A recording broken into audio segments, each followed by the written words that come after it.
Judge Diane Kiesel, welcome to Planet America. Thank you. First of all, Judge, we should ask, as an expert of New York courts, were you happy with how the trial played out? Did you think any of the critiques were reasonable? By that, if you mean the critiques by Donald Trump about the trial, the answer is no, they were not valid. Judge Juan Merchan is a judge I worked alongside of for a number of years. He is considered smart, temperate, patient, and he exhibited all of those qualities throughout this trial. This is a man who kept his cool, even though every single day outside that courtroom, Donald Trump was calling him corrupt, conflicted, and a disgrace. I think it took a lot of courage and strength for Judge Merchan to be able to put his head down, follow the law, and do his work. So what do you make of the argument that these charges were so convoluted they shouldn't have been made in the first place? Well, it's clear the charges were unique. These charges took what would have been a misdemeanor falsifying business records and elevated them to low-level felonies. And therefore, one could argue that these were unusual charges, but there was nothing inappropriate about them. Do you see any potentially convincing grounds for appeal from this case?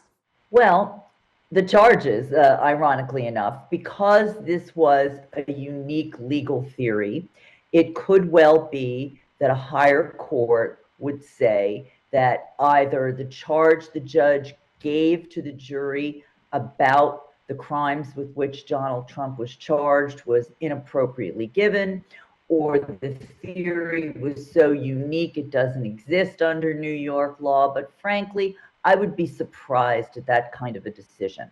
Now, I was surprised to find out that in New York, the judge's 55-page, very detailed instructions are not allowed to be brought into the jury room, and neither are transcripts for that matter.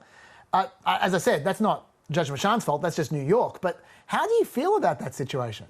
Well, I sat in that court for 25 years, and before that, I was a prosecutor in the New York State courts for 10 years. So I'm very familiar with the mechanism of New York charging law.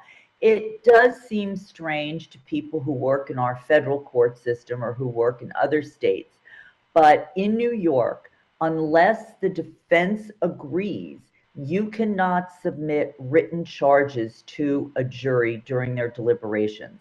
And even if the defense agrees, the judge does not have to do it. The theory behind that is that if the jury is confused about something in the charge, our courts want the jury to come back into the courtroom to be able to ask the judge to clarify things. There is a fear that if 12 people don't understand the law and they start trying to explain it to one another, they're going to get it wrong. So are you concerned about the safety of the jurors or Judge Merchan with all this controversy? Well, given the level of vitriol against the judge, it does concern me, and I hope that he continues to remain safe. I have no idea if he is under any special protection or not. He was very smart to keep the jurors as anonymous as they could be. Although the lawyers knew their names, they were never identified by name in court. And so far, several days after a verdict, we still have no idea. We haven't heard from any of them and don't know who they are. And I think that's to their great advantage.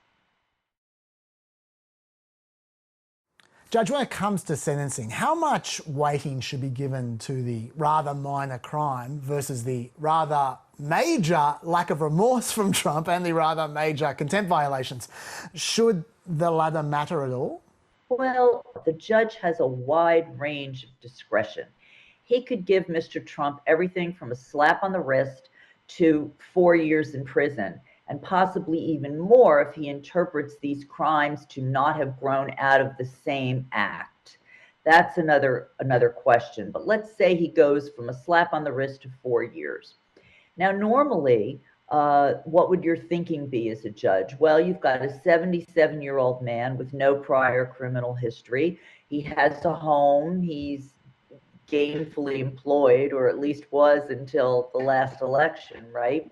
Has a business. One would think he would not get an incarceratory sentence or even probation.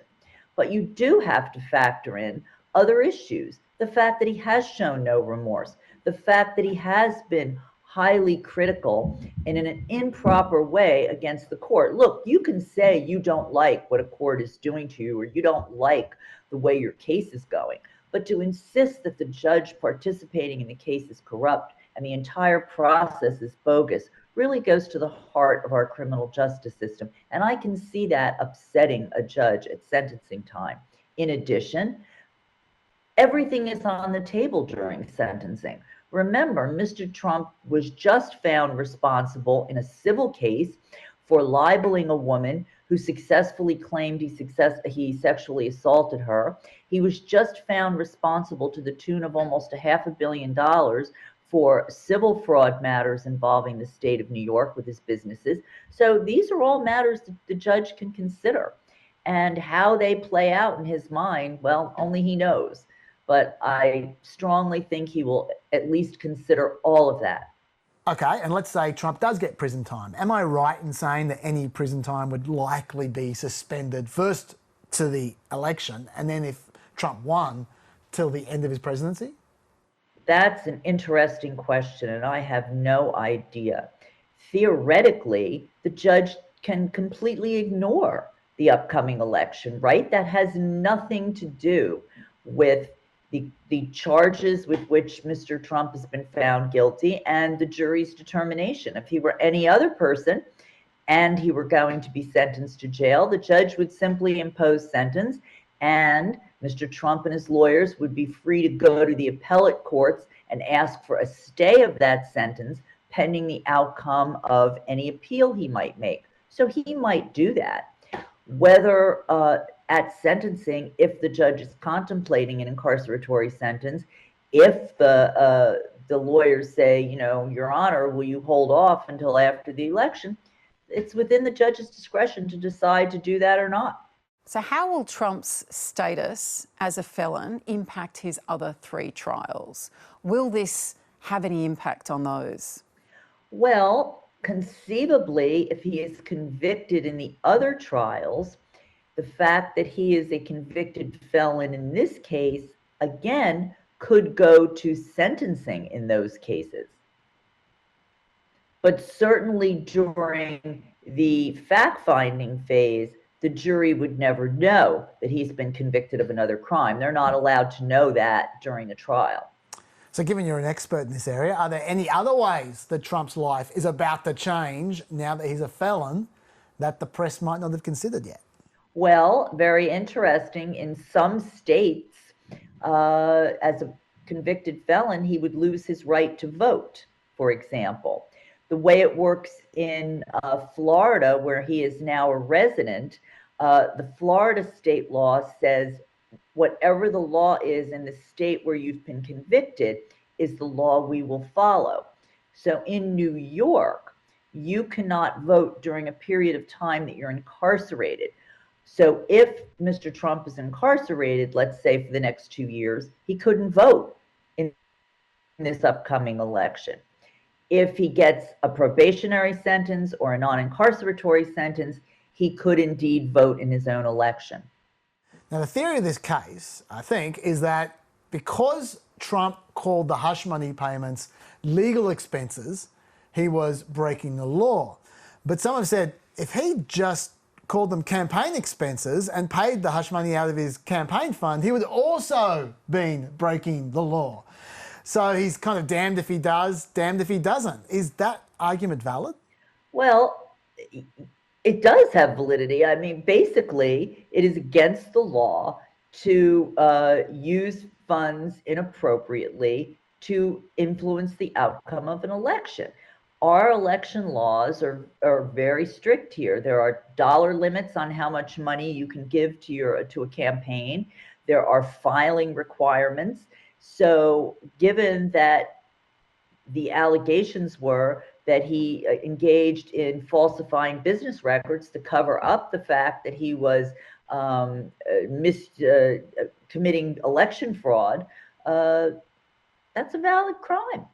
Now, another concern has been Hillary Clinton back in 2022 settled with the feds a case where she had called her Oppo research in the 2016 election legal expenses, much like Trump called his hush money legal expenses. But the difference was she got to settle for a fine rather than having 34 felony convictions hanging over her head. So is that a genuine double standard, or are we comparing apples with oranges there? Well, it's hard. I quite frankly am not as familiar with the Hillary Clinton situation as I have been with the Donald Trump situation, because I've been following it very closely in the past month or so.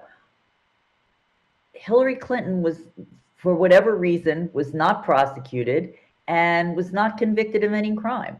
So I don't know that you can compare the two. Now, Judge Merchan faced a unique situation with Trump and contempt. Ordinarily, any other defendant carrying on like Trump probably would have ended up in jail, I expect, but presumably Merchan knew that would be counterproductive in Trump's case. So are there any other tactics or any other powers the judge could be given to deal with this unique situation? Well, that was very unfortunate, wasn't it? There have been feelings all over the place on this one. Perhaps the judge should have given Mr. Trump a taste of jail. You know, there's jail and there's jail, if you know what I mean. He could have put him in a cell for half a day to show him what it seems like, what it is like, rather, if indeed he continued to violate the gag order. Obviously, the judge was very concerned about moving this trial along, about not turning Mr. Trump into a martyr, and just getting through what was going to be a very difficult month or 6 weeks. Judge, how concerned have you been about the attacks on judicial independence lately? And I'm not talking here just about Judge Merchan, but also about Justice Alito. Criticising or savaging judges seems to become a national sport. Does that worry you? Absolutely. It worries me very, very much. Having worked in this arena for 25 years, I don't recall a time that judges were subjected to such backlash, if you will, because of their decisions or because of the work that they do. Look, again, you can criticize the courts. You can say you don't like a certain crime being prosecuted, or you don't like what some of the judges' rulings are. But to go to the heart of the judicial system itself and to say it's corrupt, and the judge who's happens to be presiding over a particular case is conflicted, or a criminal himself, I mean, that's just wrong, because it definitely undermines the criminal justice system in this country, and that's a dangerous thing. The courts stand, I think, between anarchy and peace and tranquility in this country and in all countries. And if people don't respect the word of the court, I think we're going down a very bad road. Judge Diane Kiesel, thanks for visiting Planet America. Thank you.